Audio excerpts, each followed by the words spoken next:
O Brasileirão 2025 começou e a primeira rodada vai ser cheia de emoções e grandes jogos. Hoje nós vamos analisar cada partida e saber quem vem como favorito para elas. Esse é o canal IFC TV e aqui nós falamos de futebol para quem ama futebol. Bora pro vídeo!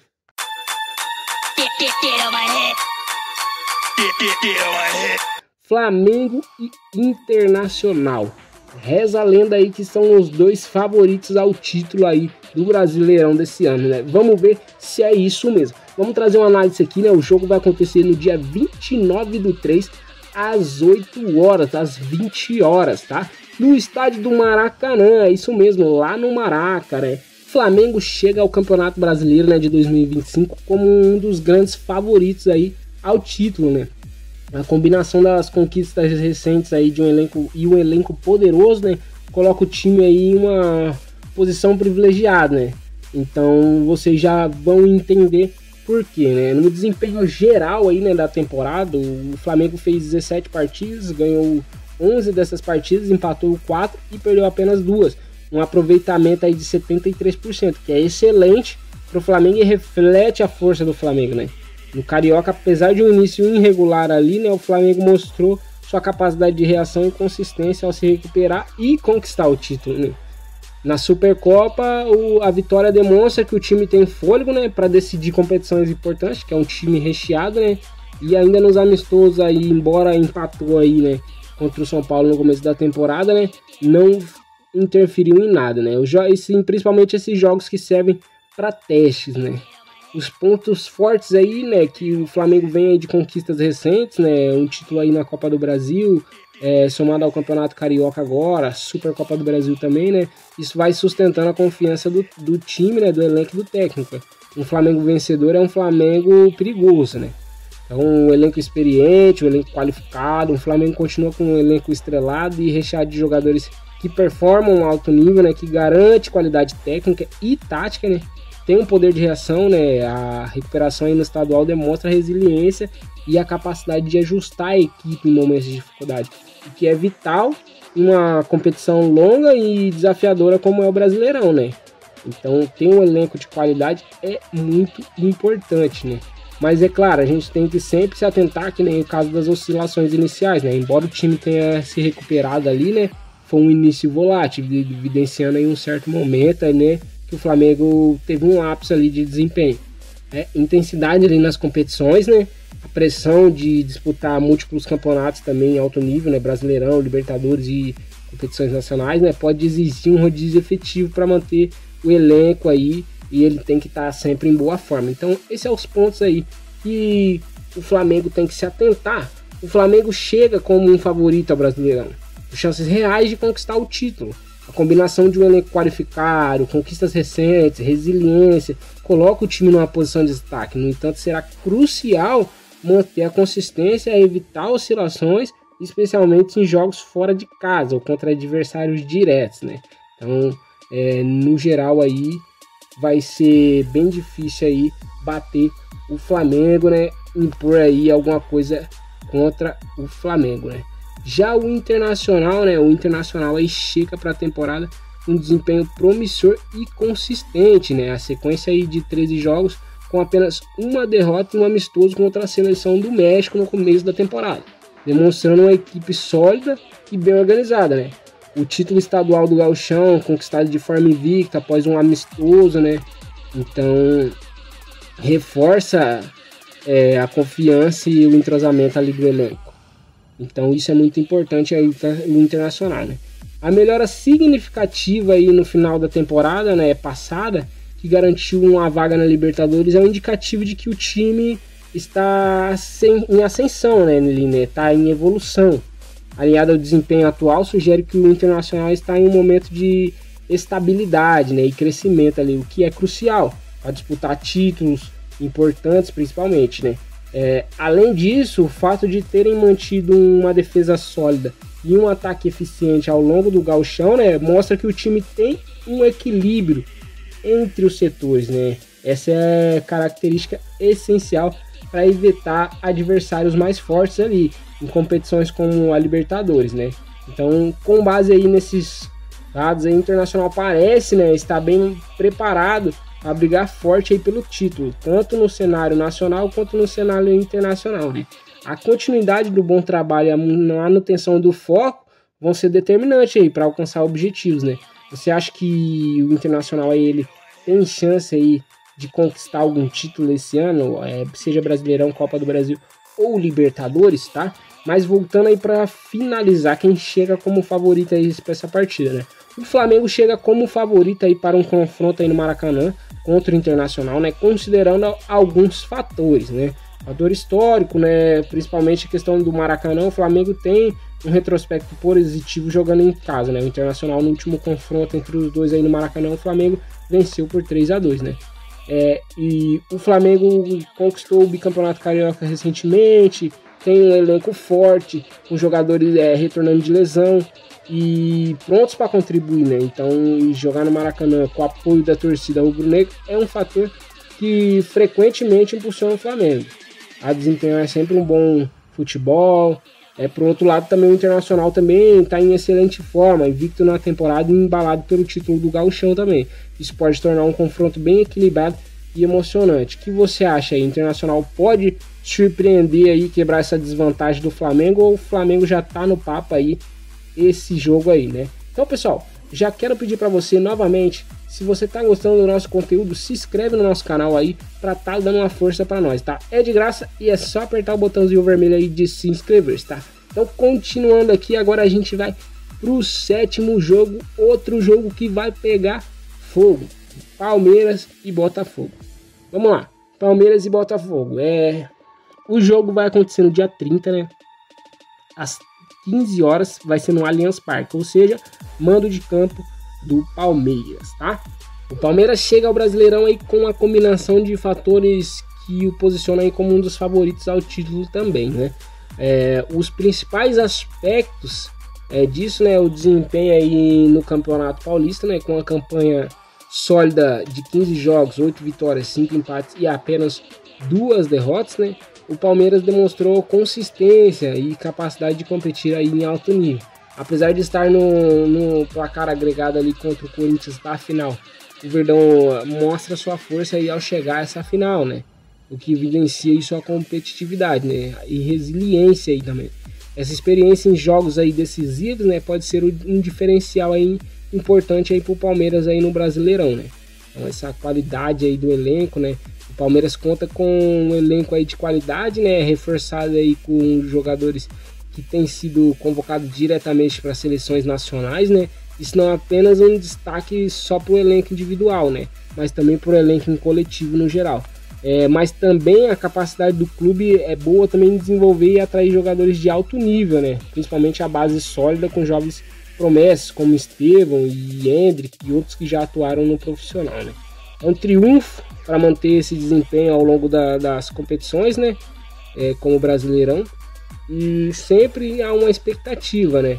A mídia sempre vai apontar o Palmeiras aí como um dos favoritos ao título. Isso não é à toa, né? O clube tem tradição, estrutura, técnica, experiência, principalmente tendo um técnico como o Abel Ferreira que sabe extrair o melhor de seus jogadores. Além disso, o Palmeiras tem mostrado capacidade de adaptar, de evoluir, que são cruciais aí para enfrentar adversários diferentes e estilos diferentes no Brasileirão, né? Apesar também dos pontos positivos, o Palmeiras terá que lidar com a pressão de ser um dos favoritos, com a necessidade de manter a regularidade ao longo das 38 rodadas, né? A derrota aí parcial na final do Paulista pode servir como uma motivação ou como um alerta para corrigir possíveis falhas, né? Antes da estreia do Brasileirão aí, né? Então, o Palmeiras chega ao Brasileirão com uma combinação de experiência, talento e expectativa, né?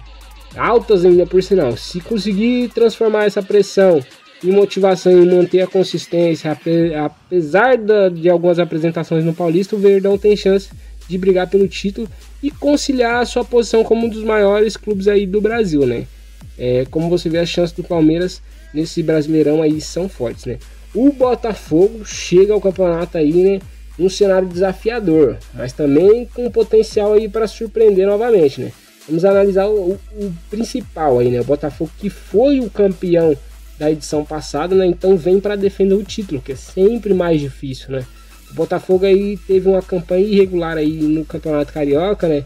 Terminando aí na nona colocação, não conseguindo nem se classificar, né? Apesar de algum momento positivo ali, né? Com a vitória sobre o Fluminense, um clássico, né? O time está enfrentando dificuldade em manter a consistência e a vantagem no placar ali dos jogos, né? Então isso aí tá afetando bastante o Botafogo, né?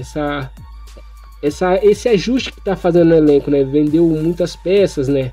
Essa instabilidade foi um ponto de preocupação aí, né? Mas também serviu como aprendizado para ajustes necessários aí antes do Brasileirão, né?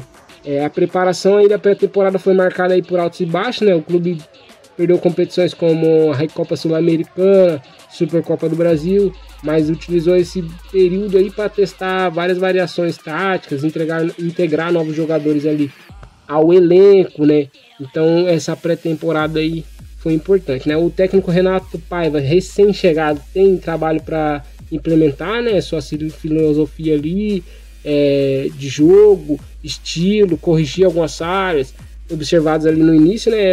Além de tudo, amistosos recentes como a vitória contra o Novo Horizontino mostra sinais de evolução, né? E de maior entrosamento ali, né? Entre a equipe do Botafogo, né? Renato Paiva aí aposta em um estilo de jogo mais dinâmico e ofensivo, né? A expectativa é que o time consiga traduzir o potencial individual dos atletas, né? Um desempenho coletivo mais consistente, né? E o principal desafio do Botafogo será superar a pressão de um início de ano baixo, né? A expectativa em encontrar regularidade, uma competição mais longa como o Brasileirão, né? Precisa se adaptar ao estilo de jogo do novo técnico. A integração ali dos reforços vai ser crucial. Algumas peças que perdeu, né? Então, embora o Botafogo chegue ao Brasileirão com algumas incertezas, né?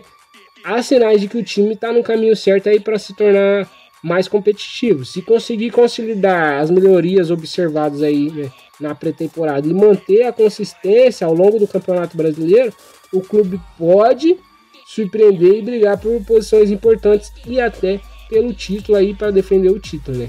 Como você vê aí a chance do Botafogo aí nesse Brasileirão, né? Então, com base nisso aí, né? Com base entre o Botafogo e o Palmeiras chega como favorito aí para esse confronto, né? Vou detalhar ali para vocês por que ele chega como favorito, né? A regularidade do desempenho recente do Palmeiras, né? O Palmeiras apresentou uma campanha sólida no Campeonato Paulista, né? 18 jogos, 15 jogos, 8 vitórias, apenas 2 derrotas, além de estar na final ali da competição, né? Isso reflete uma equipe competitiva, né? Capaz de lidar com a pressão em momentos decisivos. Por outro lado, o Botafogo teve um desempenho irregular no Carioca, né? Terminou numa posição muito ruim, né? Que indica uma dificuldade em manter a consistência ali em competições locais, né? Então, o Palmeiras chega como grande favorito aí, né? Ainda mais porque possui um elenco considerado um dos melhores do Brasil, né? Eles já são um pouco mais experientes, promissores, já estão mais envolvidos tecnicamente, tem um entrosamento, né? Então é um diferencial ali para sustentar o desempenho aí, né, nessa partida. O Botafogo, embora tenha se reforçado, né, com jogadores com potencial, ainda está numa fase de adaptação, né? Um novo estilo do técnico, o estilo de jogo, que pode ser um obstáculo aí no início aí, né? Então as expectativas que o Palmeiras chegue aí com pressão aí para esse Brasileirão, né? E é favorito para essa partida também, né? Então o Palmeiras aí chega como favorito para essa partida, né? E agora passando pro 8º jogo dessa rodada, Vasco e Santos, é isso mesmo, o Vasco e o Santos. O jogo vai acontecer no dia 30 às 17h30 no São Januário, ou seja, mando do Vasco, é isso mesmo, pessoal. O Vasco da Gama aí chegou, né, pro Brasileirão com um cenário de expectativas mistas, né? Com sinais de evolução em relação a temporadas anteriores, né? Vamos aí analisar os principais aspectos aí do desempenho do Vasco aí nesse começo de temporada. No Campeonato Carioca, o Vasco teve uma campanha mediana, terminando ali em 4º lugar, né, na Taça Guanabara, com 4 vitórias, 5 empates e 2 derrotas, né? Apesar de não alcançar as finais, né, o time mostrou em momentos de competitividade, especialmente contra adversários de menor expressão. No entanto, houve uma falta de consistência em jogos decisivos, e ainda é um ponto de atenção ali para o Vasco, né? Teve contratações e reforços, né? O clube investiu em reforços importantes para fortalecer o elenco, jogadores como Hugo Moura, Maxime, Domingues, né? Benjamin, o Garre, né? Que eles falam, Garré, foram contratados para trazer ali mais qualidade ao meio campo de ataque, ao meio ofensivo ali, né? Além disso, os nomes experientes como Felipe Coutinho e Dimitri Payet foram adicionados ali, né? Traz uma liderança, a criatividade ao time, né? Apesar disso, a montagem do elenco ainda apresenta lacunas, né? Especialmente ali na falta de jogadores de mais velocidade, algo que é essencial aí pro futebol aí dos dias de hoje, né? A mídia tem apontado o Vasco aí como um time em reconstrução, né? Como potencial aí para surpreender, mas ainda longe de ser considerado um dos favoritos ao título. A transição aí para a SAF, né, trouxe melhorias administrativas e financeiras, mas o clube ainda enfrenta desafios ainda para consolidar esse projeto esportivo, né? E a torcida, né, como sempre, é vista como um dos maiores triunfos aí do Vasco, né? Especialmente em jogos aí no São Januário, né? O Vasco precisa se superar, né? A pressão de anos difíceis, encontrar uma regularidade ali em uma competição longa como o Brasileirão, né? A integração de novos reforços ali, né? A adaptação de estilo, um jogo do técnico aí Fábio Carille, né? Vão ser cruciais aí para essa equipe aí, né? Então o Vasco chega sempre forte aí para esse Brasileirão, né? Vem aí, e como que você vê aí as chances do Vasco, né? Vamos lá. O Santos vai chegar também ao Brasileirão aí, né, num cenário aí de reconstrução, expectativas moderadas, né, vamos ser sinceros, né, subiu da Série B agora, tá numa reconstrução. O desempenho aí no Campeonato Paulista, o Santos teve uma campanha irregular, né, mas aí a chegada do Neymar trouxe um novo ânimo.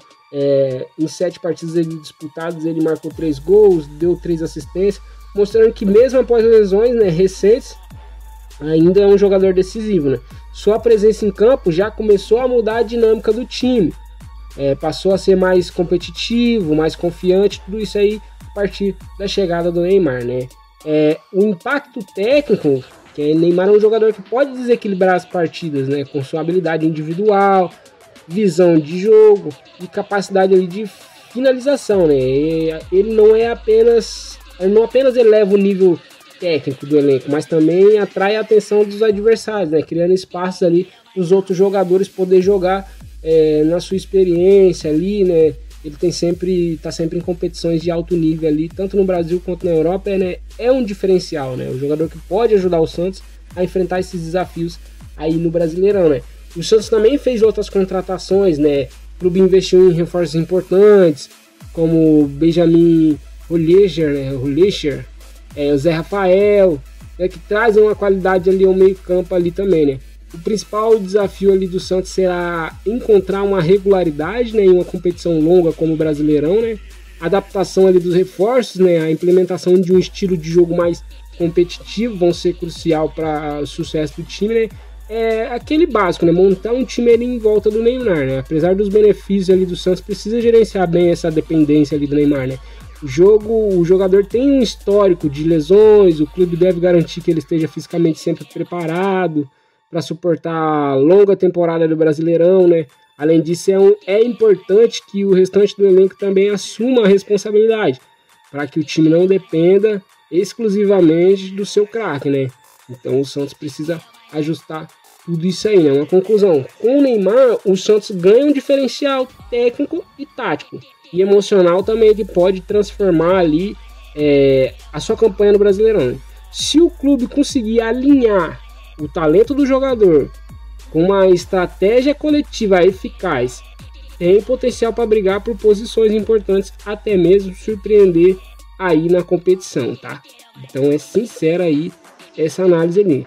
Agora, o favorito ali, com base nas análises, o Vasco da Gama parece ter uma leve vantagem aí nesse confronto contra o Santos, ainda mais que vai ser no estádio São Januário. Aqui os fatores que sustentam isso, né? Vamos lá, os fatores que vão sustentar aí o fator casa, principalmente, né? O Vasco joga em São Januário, onde historicamente tem um bom desempenho devido ao apoio da torcida, né? Ao conhecimento ali do campo, isso é um fator que pode ser decisivo, especialmente em um confronto equilibrado como esse, né? Então vai ser um confronto equilibrado ali, os Vasco e Santos, né? E nos desempenhos recentes, embora o Vasco tenha mostrado inconsistência no Campeonato Carioca, o time tem se fortalecido com reforços importantes e apresentou sinais de evolução, né, na pré-temporada ali. Além disso, o Santos apesar de contar com o Neymar, ainda está em fase de ajuste, de adaptação, seus novos jogadores, né, e tem também a pressão e as expectativas ainda em cima do jogador, né. O Vasco, por jogar em casa, terá a pressão de buscar o resultado. Então isso pode ser um motivador adicional aí. Já o Santos, mesmo com o Neymar, pode enfrentar dificuldades para lidar aí com a pressão de atuar fora de casa e a dependência aí do seu jogador craque aí, que é o Neymar, né? Então, conclusão aí, né, que apesar do Santos ter um elenco tecnicamente superior, né, especialmente com o Neymar aí, o Vasco tem a vantagem de mando de campo e pode usar isso a seu favor. Continuando aqui, eu já quero pedir para você, né, se você tá até aqui nesse vídeo, já quero pedir para você deixar o seu like aí mais uma vez, porque isso nos ajuda demais a crescer cada vez mais, né, e tá cada vez chegando para mais pessoas. Então, obrigado já de coração e vamos continuando aqui. O próximo jogo agora é Bahia e Corinthians, isso mesmo, jogo que acontece no dia 30/3, né, às 19 horas na Fonte Nova. O Bahia aí é o mandante aí dessa partida e ele chega pro Brasileirão, né, com um cenário promissor, mas também desafiador, né, devido ao foco principal ali na Libertadores, né, e ao intenso calendário, né. Nós vamos analisar ali os principais fatores, né, o desempenho aí na temporada do Bahia, né, que iniciou 2025 com força, né, conquistando o Campeonato Baiano, mantendo-se invicto na Copa do Nordeste, né. Além disso, garantiu na fase de grupos aí da Libertadores, né, se garantiu ali, superou as fases preliminares, né, em 22 partidas disputadas até agora o time já tem 11 vitórias, 5 empates e apenas uma derrota, né, mostrando consistência, né, um ataque eficiente com 38 gols marcados ali, né. Então vem com contratações ali e investimento pesado, né, o clube investiu pesado para reforçar o elenco, trouxe nomes como Rodrigo Nestor, Eric, Michel Araújo, William José. Esses jogadores aumentam a profundidade do elenco, né, que é algo que foi uma fraqueza na temporada passada, né. Além disso, o Bahia manteve peças como Everton Ribeiro, Caio Alexandre, consolidados ali no time titular, né, deixando isso aí o time mais competitivo, né. O que faltou para o Bahia conquistar títulos no ano passado foi uma profundidade de elenco, e agora corrige isso, né, aumentando aí a sua profundidade, trazendo jogadores que brigam por posições de titulares, alguns como o Rodrigo Nestor, que até são titulares agora no momento, né, e outros que vêm ali para brigar, né, então vem pro banco, mas brigam com os titulares, então fica sempre ali um banco com profundidade, que são jogadores que estão praticamente no mesmo nível dos titulares ali, né, e mesmo com foco ali na Libertadores, né, a Libertadores como prioridade, o Bahia pode enfrentar o desafio de equilibrar, né, o desempenho aí em múltiplas competições, né. O técnico Rogério Ceni, ele tem trabalhado para adaptar o time a um cenário apertado, mais desgastante físico e a viagens longas, né, que pode impactar o desempenho aí no brasileiro, né. Os desafios que o Bahia enfrenta, que apesar do elenco reforçado, o Bahia precisa lidar com a pressão de manter a regularidade em um campeonato longo como o Brasileirão. A integridade dos novos jogadores e a gestão do desgaste físico serão cruciais ali, né, para manter o sucesso da equipe. Então, a gente tira disso que o Bahia chega ao Brasileirão, né, com um elenco mais forte e uma mentalidade mais competitiva. Mas o foco na Libertadores e o calendário intenso podem ser obstáculos, né? Se conseguir equilibrar as prioridades aí e manter uma consistência, o clube tem potencial aí para brigar por posições importantes na tabela aí, tá? Então, como que você vê aí as chances do Bahia, né? O Bahia só não pode cair no mesmo erro do Atlético Mineiro, focar muito nas Copas e esquecer aí do Brasileirão e correr o risco de ser rebaixado, né? Não acredito que o Bahia vai acontecer isso aí, não tem time em alto nível para isso, só não pode deixar de lado o Brasileirão e focar só nas Copas, né? Agora o Corinthians aí chega aí ao Brasileirão, né? Com um cenário positivo, marcado por uma consistência e resultado expressivo aí na temporada, né? Até agora nós vamos analisar aí para vocês entenderem, né? O desempenho principal para se falar do Corinthians teve, né? É uma campanha sólida aí no Campeonato Paulista, né? Com 3 vitórias, 4 empates, né? E apenas 2 derrotas, né? 19 jogos disputados no total aí, né? O time tá no final do Campeonato Paulista contra o Palmeiras, né? Liderando o placar ali agregado por 1-0, que demonstra sua capacidade em competir em alto nível, lidar com a pressão de jogos decisivos. Além disso, né, o clube já garantiu uma vaga na Copa Sul-Americana, né? Tudo bem que perdeu ali a pré-Libertadores, foi eliminado, né? Mas a gente viu que no primeiro jogo perdeu por 3-0, no segundo jogo conseguiu fazer 2, se tivesse mais alguns tempos poderia até ter empatado, mas foi eliminado da Libertadores e já caiu na fase de grupos da Sul-América e vem como favorito da Sula, né? Então vamos lá. O elenco do Corinthians, ele é liderado pelo técnico Ramon Dias, né? Que tem conseguido extrair o melhor dos jogadores, né? Principalmente Yuri Alberto, que já está com 7 gols na temporada, é o artilheiro do Corinthians. A equipe também conta com jogadores experientes e jovens promessas, né? Como um equilíbrio ali pode ser crucial aí, né? Pro Brasileirão, né? A mídia, né, tem apontado o Corinthians como um dos favoritos ao título também do Brasileiro, né? Especialmente devido à sua regularidade, ao seu desempenho no Paulista, né? Já a outra parte, né, não concorda muito devido à sua campanha na Libertadores, né? Mas o clube também tem mostrado evolução tática e maior entrosamento entre os jogadores ali, o que pode ser um diferencial aí para essa competição que é mais longa, né? Vai ter que enfrentar desafios, né? Que apesar dos pontos positivos aí, o Corinthians vai ter que lidar com um desgaste físico de disputar múltiplas competições, né? Simultaneamente, como Copa Sul-Americana, Brasileirão, Copa do Brasil, né? A gestão de elenco e a manutenção da regularidade vão ser cruciais para o sucesso da equipe, né? Então o Corinthians precisa focar muito nisso, né? O Corinthians chega aí pro Brasileirão com confiança, consistência e sendo um dos favoritos ao título, a brigar por posições, se conseguir equilibrar ali o calendário e manter o desempenho apresentado até agora, né? O clube tem tudo para brigar pelas primeiras posições, né? Como você vê, a chance dos Corinthians aí nessa temporada é alta, né? De conquistar uma posição boa ali, né? Então, mas mesmo assim, com base nisso, né? O Bahia parece ter uma leve vantagem aí nesse confronto contra o Corinthians, que estão os fatores que vai sustentar isso, principalmente é o fator casa. O Bahia vai jogar em casa, na Arena Fonte Nova, onde ele tem mostrado uma grande força, né? Nessa temporada o time está invicto em competições como Copa do Nordeste, Libertadores, e o apoio da torcida vai ser um diferencial importante, né? Importante mesmo. O Bahia vem tendo uma regularidade, tem sido consistente, com um ataque eficiente, uma defesa sólida, além de foco, né? Principalmente na Libertadores. Trouxe um nível de competitividade elevado ao elenco. E por outro lado, o Corinthians, embora tenha uma campanha sólida no Paulista, pode enfrentar dificuldades aí em jogar fora de casa, especialmente contra um adversário em boa fase como está o Bahia, né? Então é sempre aí bem difícil. Ambos os times aí possuem elencos fortes, mas o Bahia tem se beneficiado aí de reforços recentes, né, e de um planejamento estratégico voltado para competições internacionais.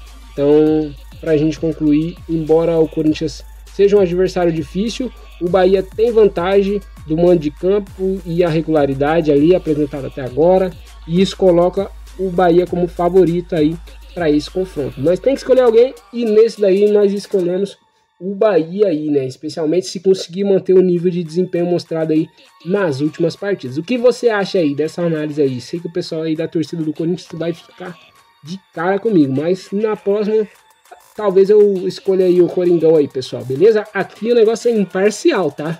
É imparcial. Vamos lá. Para fechar o último jogo, o 10º jogo, Bragantino e Ceará. O Red Bull Bragantino vai enfrentar o Ceará no dia 30/3 às 19 horas no Nabi Abichedi. É isso mesmo, estádio do Bragantino ali, né?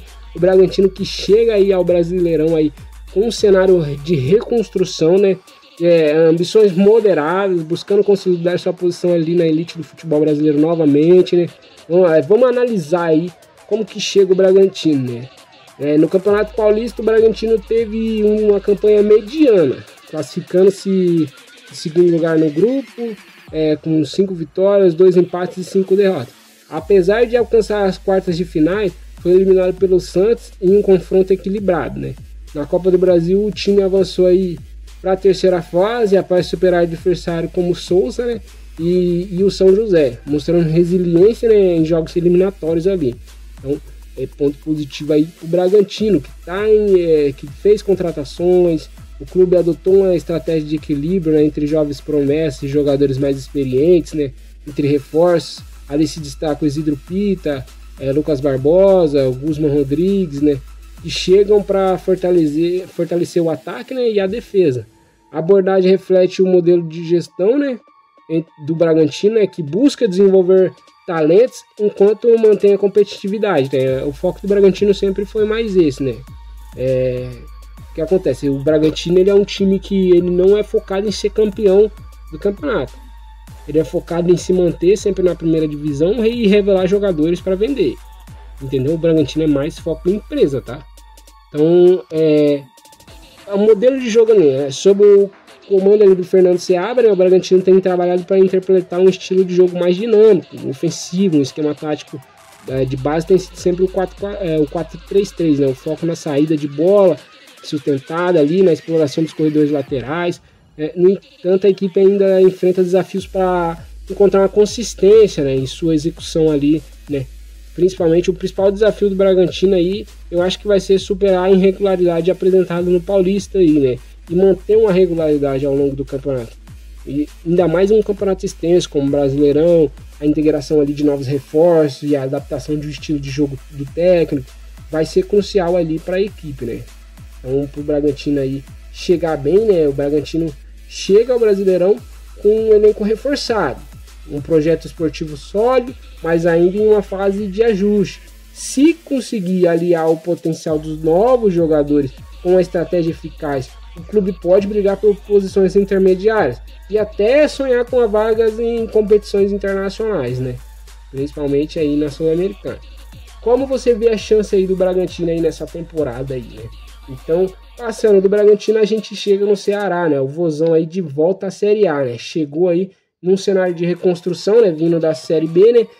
Ambições aí de se consolidar na Série A após um período de ajuste, planejamento, né?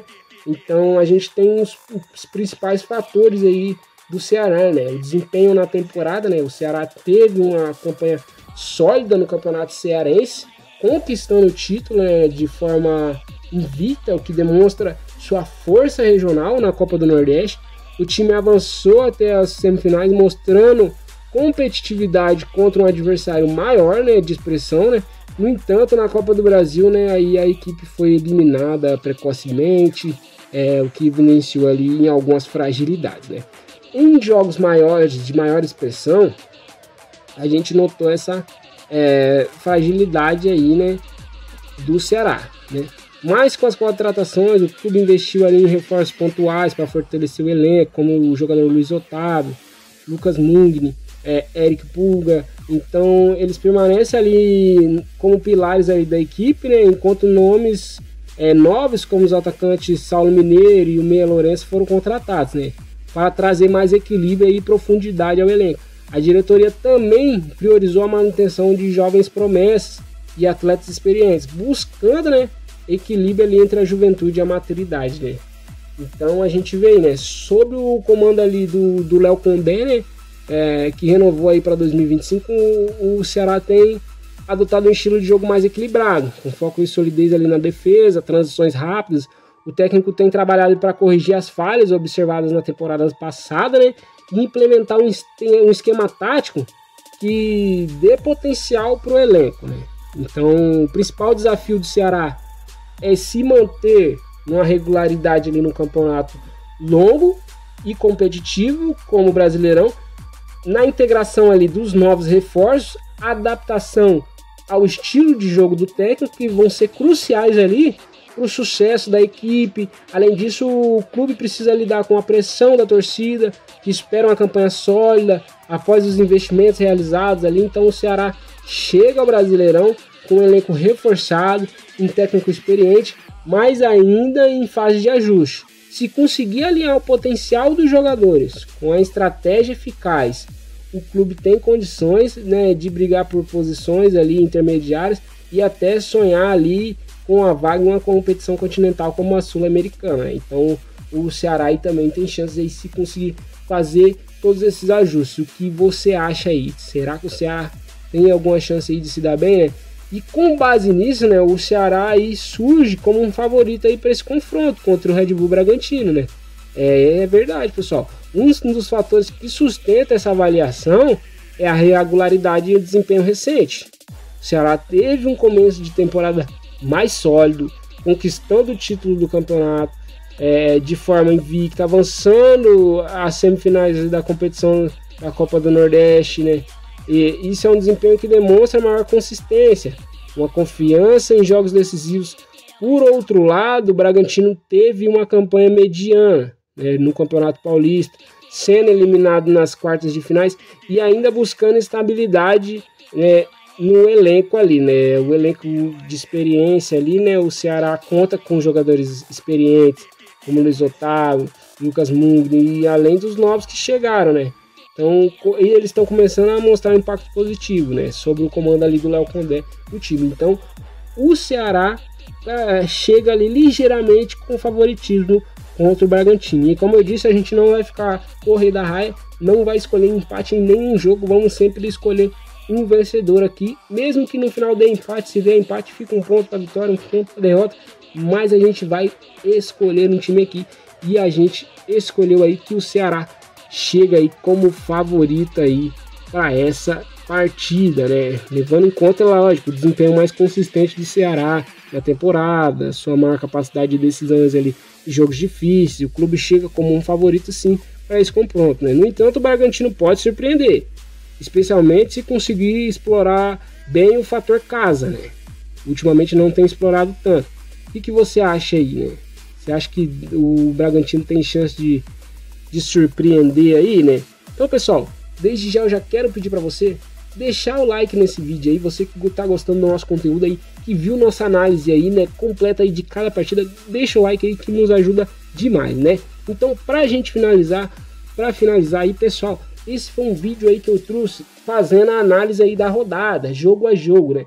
É lógico, a gente vai tentar postar esse vídeo sempre uns 2 dias antes da rodada, pra gente saber o que tá acontecendo aí, né? Muita coisa pode mudar, pode ser que até o dia do jogo algum jogador se machuque, algo mude, algum fator muda, mas a gente faz bem antes mesmo, que é para dar essa incerteza quando vai chegando mais próximo do jogo, entendeu? Lembrando que a gente estipulou um desafio aqui nesse vídeo. Qual que é esse desafio? Ao longo das rodadas, né, a gente vai estar escolhendo quem vai vencer cada partida. Não vamos fugir de nenhuma. As 10 partidas nós vamos escolher um vencedor. Toda vez que a gente acertar um vencedor, a gente ganha 3 pontos. Toda vez que a gente errar, o nosso adversário virtual ganha 3 pontos. E ao final, né, se houver um empate, 1 ponto para cada. E ao final, né, das 38 rodadas, a gente vai somar e vai ver se eu tive mais acertos, mais erros, né, como que ficou aí as nossas análises. Então, pessoal, esse é o nosso conteúdo aí sobre o Brasileirão, né, a Série A, né, a primeira rodada. Eu já quero agradecer desde já você que acompanhou até o final esse vídeo, tá? E quero pedir para você se inscrever no nosso canal, porque o nosso canal é novo, nós estamos aprendendo a fazer conteúdo esportivo e a gente faz de coração. Esse é um canal de quem ama futebol, para quem ama futebol também. Eu costumo falar no começo do vídeo que esse é um canal de futebol para quem ama futebol. Eu agradeço desde já e até o próximo vídeo.